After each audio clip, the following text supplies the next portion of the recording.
నిన్న గౌరవ మానవ హక్కుల కమిషన్ వారి దగ్గరికి వెళ్ళి సోషల్ మీడియాపై పదే పదే కేసులు పెడుతున్న కాంగ్రెస్ ప్రభుత్వం విషయం మీద మొన్నటికి మొన్న కంచగచ్చిబౌలి ఫారెస్ట్ విషయం మీద సోషల్ మీడియా క్యాంపెయిన్, దాని మీద కాంగ్రెస్ ప్రభుత్వం వేసిన తప్పుడు కేసులు, విచారణ పేరు మీద పదే పదే పిలవడం, 9 రోజుల్లో 4 సార్లు నోటీసులు ఇవ్వడం, 3 సార్లు ఇప్పటికే విచారణకు హాజరైనాం, మళ్ళా 4వసారి ఏప్రిల్ 23న రమ్మనన్నారు. విచారణ పేరు మీద పోలీస్ స్టేషన్లో కూర్చోబెట్టి మొదటి రోజేమో 66 ప్రశ్నలు, సరే అన్నిటికీ సమాధానం చెప్పినాం. ఎవరో పైనుంచి క్వశ్చన్ పేపర్ పంపించారు. మళ్ళా తర్వాత 2వసారి విచారణకు పిలిచిర్రు, 3వసారి విచారణకు పిలిచిర్రు, ఒక్క ప్రశ్న కూడా అడగలేదు. ఇప్పుడు మళ్ళా 4వసారి విచారణకు రమ్మన్నారు. దీని మీద మానవ హక్కుల కమిషన్కు నిన్న వెళ్ళి మా న్యాయవాదులతోని మా బీఆర్ఎస్ లీగల్ సెల్ అందరం కూడా వెళ్ళి మరి ఇదెక్కడ విచారణ పేరు మీద దాదాపు ఇప్పటి వరకు అక్రమ కేసులు 21 కేసులు వేయడం జరిగింది. మరి ప్రభుత్వానికి అనిపించింది కావచ్చు ఎక్కడనో వాళ్ళు చేయలేకపోతున్నారు, ఒత్తిడి పెట్టలేకపోతున్నారు అనేసి ఇంకొక కేసు ఇవాళ ఉదయం తీసుకొని వచ్చారు. ఇవాళ ఉదయం మాదాపూర్ పోలీస్ స్టేషన్ నుంచి ఇన్వెస్టిగేటింగ్ ఆఫీసర్ గారు ఫోన్ చేసి మీ మీద ఇంకొక కేసు వేసినాము, మీకు నోటీస్ ఇవ్వాలి అని చెప్పారు. సరే ఓకే నోటీస్ తీసుకుంటాము అనేసి అన్నాం. నోటీస్ తీసుకొని నోటీస్ని చూస్తే ప్రభుత్వం ఇవాళ ఎంత పని లేకుందో అర్థమవుతుంది. మాకంటే పనులున్నాయి, ప్రజల పక్షాన ప్రతిపక్షంగా మాట్లాడుతున్నాం. మా ట్వీట్లు చూడండి, మీడియాలో ఏం మాట్లాడుతున్నామో చూడండి. 5,000 కోట్ల ఒక ఫేక్ కంపెనీతోని, ఒక ఫ్రాడ్ కంపెనీతోని రేవంత్ గారి ప్రభుత్వం ఒప్పందం చేసుకున్నది. దానికి ఆంధ్రప్రదేశ్లో 60 ఎకరాలు ఇచ్చిర్రంట. ఆయనే ఆ కంపెనీకి చెందిన వాళ్ళు గతంలో భూదందాలు చేసి ఫరారైనరు. అట్లాంటి కంపెనీకి మీరు ఎట్లా ఇచ్చిండ్రు? ఆ కంపెనీ పుట్టింది ఫిబ్రవరి 2025లో. ఆ కంపెనీకి ఇమీడియట్గా 5,000 కోట్ల ఒప్పందం అంట, 60 ఎకరాలంట అని ఇది ప్రశ్నించడం తప్ప. గ్రూప్ 1 పరీక్షలు, గ్రూప్ 1 మెయిన్స్ ఎగ్జామ్లో 900 మార్కులలో ఇంగ్లీష్ క్వాలిఫైయింగ్ ఎగ్జామ్లో అభ్యర్థికి 90 వస్తాయి, కానీ 900 మార్కులలో 6 పేపర్లు ఉంటే కేవలం 2 మార్కులు వస్తాయంట. దీన్ని ప్రశ్నించినాం. 654 అభ్యర్థులకు ఎవరైతే ర్యాంకులు వస్తాయో క్యాండిడేట్స్ వాళ్ళ ఆస్పిరెంట్స్ ఎవరైతే ఉన్నారో వాళ్లకు సేమ్ ర్యాంక్స్, ఒకళ్ళు సీరియల్ నంబర్ హాల్ టికెట్స్లో కూర్చుంటే సేమ్ మార్క్స్ వస్తాయంట. ఇది ప్రశ్నించడం తప్ప? మేము మాట్లాడుతున్న ఈ సబ్జెక్టే కదా, కానీ ఇవి మాట్లాడితే కేసులు వేయడం.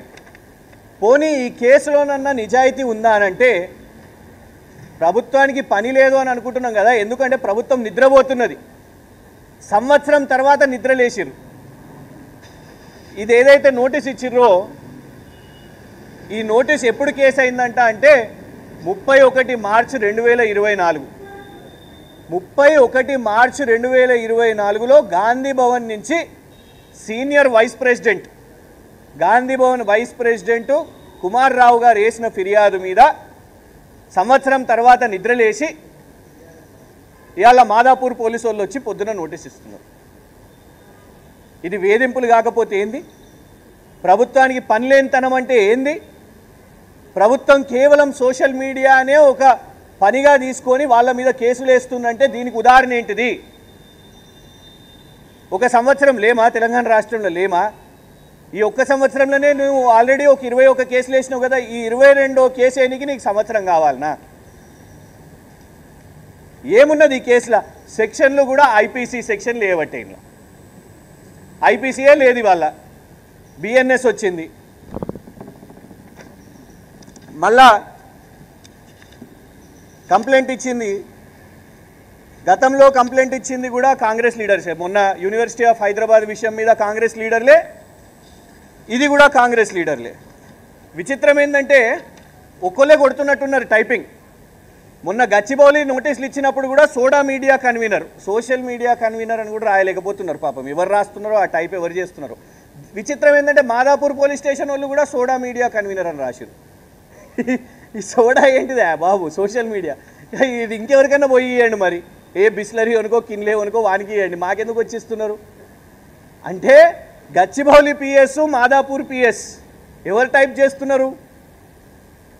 రెండు వేరు వేరు పిఎస్లలో వచ్చిన నోటీసులలో ఒకటే టెక్స్ట్ వస్తుంది అని అంటే దాని అర్థం ముఖ్యమంత్రి కార్యాలయం ఒట్టి పంపిస్తున్నట్టుంది, ఇట్లా వేయండి మీరు అని.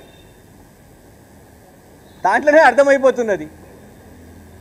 రజతోత్సవాల ముందు ఒకవైపు బీఆర్ఎస్ పార్టీ ఇవాళ రాష్ట్ర వ్యాప్తంగా కార్యకర్తలు శ్రేణులు అందరూ కూడా బీఆర్ఎస్ రజతోత్సవాలు చలో వరంగల్ కార్యక్రమంలో ఇవాళ మేముంటే డైవర్ట్ చేయడానికి ఇవాళ అరెస్టులు పెట్టి ఇవాళ మమ్మల్ని పోలీస్ స్టేషన్లో చుట్టూ తిప్పాలనే ఒక ప్రయత్నం చేస్తున్నారు. అవసరం ఉన్నదా గింత కక్ష? ఇవాళ మేము మా కార్యక్రమంలో మేము ఆ ప్రోగ్రామ్స్ చూసుకుంటుంటే నువ్వు మొత్తం ఇవాళ లీగల్ సెల్ని మా చుట్టూ మళ్ళీ మీడియా వాళ్ళు మీరందరూ కూడా పొద్దుటి నుంచి సాయంత్రం అక్కడ విచారణ నడుస్తుంటే మీ అందరి సపోర్ట్ కూడా ఉన్నది. దాన్ని ఎట్లా చేద్దాం, ఎట్లా డిస్ట్రాక్ట్ చేద్దాం, ఎట్లా డైవర్ట్ చేద్దామనే ఈ కేసులు వేస్తున్నారు. ఆల్రెడీ ఇప్పుడు రేపు ఏప్రిల్ 23న ఏప్రిల్ 23న అంటే రేపే 4వసారి విచారణకు రావాలని అన్నారు.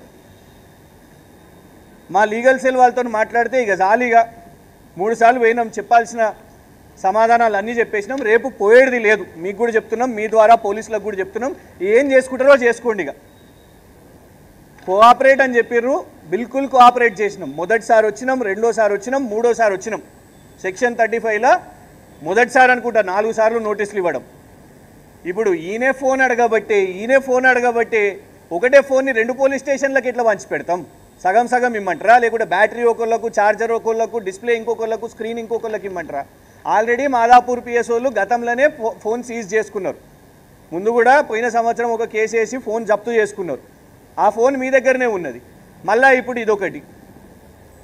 పోనీ ఈ కంప్లైంట్ చూస్తే కూడా ఇందులో కేసు ఏంటిది అని అంటే కూడా ఆ వేసిన ట్వీట్ కూడా నేను వేయలేదు, ఉట్టిగానే పేరు పెట్టేసి గాంధీ భవన్ నుంచి పంపించారు, అంతే కదా. ఈ యూనివర్సిటీ ఆఫ్ హైదరాబాద్ కేసులు ఎన్ఎస్యుఐ లీడరు కాంగ్రెస్ పార్టీ యొక్క సోషల్ మీడియా ఇన్ఛార్జు. ఈ కేసు కాంగ్రెస్ పార్టీ గాంధీ భవన్ నుంచి వాళ్ళ రాష్ట్ర సీనియర్ ఉపాధ్యక్షుడు కుమార్ రావు గారు. ప్రభుత్వం పనిచేస్తలేదు, గాంధీ భవన్లో కూర్చొని ఎంతసేపు కేసులు ఇద్దాం, చేస్తే బ్యాంక్ ఫ్రాడ్ల మీద చేయండి, వేల కోట్ల ఫ్రాడ్లు అవుతున్నాయి కదా వాటి మీద చేయండి, ఆ దందాల మీద అవుతున్నాయి కదా చేయండి. అవి కాకుండా సోషల్ మీడియాను ఒత్తిడి పెడదాము, దీనితో బెదిరిద్దాము, ఈ కేసులు వేద్దాం అనుకుంటే భయపడేది లేదు. డెఫినెట్గా మా లీగల్ సెల్తోని మా కార్యనిర్వాహక అధ్యక్షులు కేటీఆర్ గారితో డిస్కస్ చేసి వీటిని ఎట్లా ఎదుర్కోవాలి అనేది. ఈ 22 కేసులు వేసినా కూడా ఆగేది లేదు, బరాబర్ ట్వీట్లు వేస్తూనే ఉంటాం, ఇవన్నీ ప్రశ్నిస్తూనే ఉంటాం. అది యువత విషయాలు కానివ్వండి. చూడండి, ఇప్పుడు నిన్ననే బయటపడ్డదిగా లగచర్ల ఇష్యూ. మానవ హక్కుల కమిషన్ స్పష్టంగా చెప్పింది, దాన్ని సోషల్ మీడియా క్యాంపెయిన్ చేసినాము, కేటీఆర్ గారు వాళ్ళ కోసం పోరాడిరు, అవన్నీ కూడా క్యాంపెయిన్ చేసినాం, బరాబర్ చేసినాం, వీఆర్ ప్రౌడ్ ఆఫ్ ఇట్. అవి చేసినందుకే ఇవాళ ప్రభుత్వానికి వాళ్ళకు బుద్ధి వస్తుందో లేదో తెలియదు కానీ పైన ఢిల్లీలో ఉన్న సుప్రీంకోర్టు కానివ్వండి, మానవ హక్కుల కమిషన్ కానివ్వండి, రకరకాల ఏజెన్సీస్కి, ఇన్స్టిట్యూషన్స్కి తెలుస్తున్నది ఇక్కడ ఉన్న వాళ్ళు పోరాటం చేస్తున్నందుకే. ఆ పోరాటాన్ని ఆపేయమంటారా? ఇలా తెలంగాణ ప్రజలను అడుగుతున్నాం. మేము మాట్లాడుతున్న ప్రతి అంశం వ్యక్తిగత అంశాలు కాదు. రేవంత్ రెడ్డి గారి లాగా బూతులు మాట్లాడతలేం, కొత్తగా ఎమ్మెల్సీ వచ్చిన అద్దంకి దయాకర్ గారిలాగా బూతులు మాట్లాడలేదు.